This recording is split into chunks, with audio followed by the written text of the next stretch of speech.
and welcome. You're watching World News here on Press TV, coming to you live from our headquarters in Tehran. Thank you for joining us. My name is Gisum Shahmadi, and these are top stories this hour.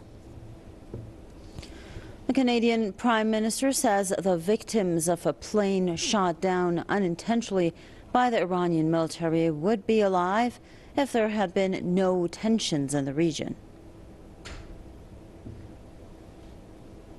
I think if there were no tensions, if there was no escalation recently in the region, those Canadians would be right now home with their families. This is something that happens when you have conflict and war.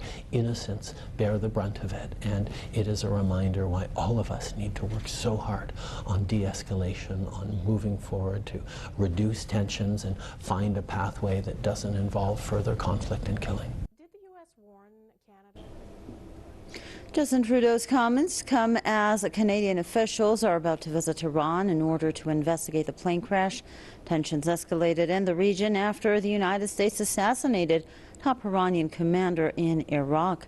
Iran responded by launching a barrage of missiles into a U.S. base in Iraq.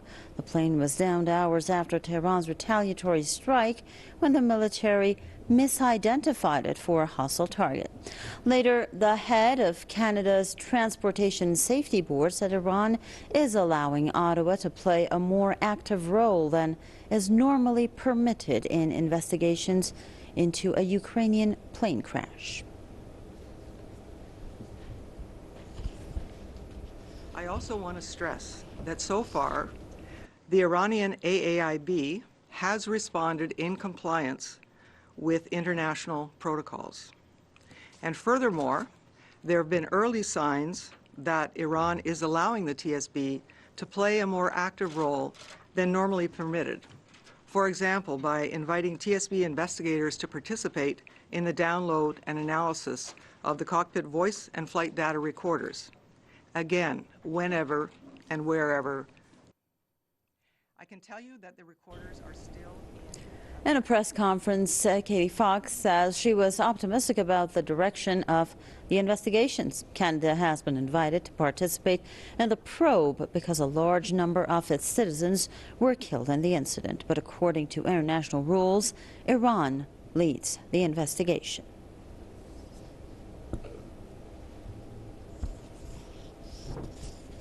To discuss that further, we're joined by Mr. Jason Unruhe, political commentator, joining us live from Ontario. Mr. Unruhe, why do you think Iran is allowing this level of cooperation, which is not normally given to investigators from other countries, to Canada? I think the reason Iran is doing this is that they're sending a very clear message to the international community that this was an accident. There is absolutely nothing for them to cover up.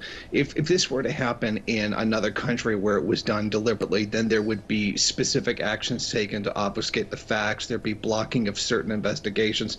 But Iran certainly has done the opposite in this case. They have left everything open for everyone to look, and is including Canada, one of the bigger victims of this incident, to have greater access. Now, keep in mind, previously, before it was even known the cause of the crash, Iran had stated that they wanted Boeing to help with the investigation. They wanted to give certain information to them and cooperate with them, but Boeing had replied that they were under restrictions by the U.S. sanctions that are against Iran, that they needed to get permission from the State Department before they did so. So Iran has been very open and very welcoming of any help, any assistance whatsoever. And I think this adequately does demonstrate that this was very much an accident, a very unfortunate situation that was brought about as a result of the United States actions, destabilizing actions, not just with regards to Iran, but the entire Middle East in general, which they have done in cooperation with Israel. As it has been reported, Israel is reportedly to have given the U.S. the intelligence as to where Soleimani was, so they do bear some kind of responsibility here. So I think that it's very right for Iran to make this a very open gesture, to bring in as much expertise, to bring in as much investigative power as possible to fully determine the entire situation. I mean, the general responsible has already come out in the media, apologized Seems very sincere for the over the mistake that he made, et cetera. So I think this is a very transparent process and one that's very clear to the public. Thank you very much, Mr. Jason Unruhe, political commentator out of Ontario.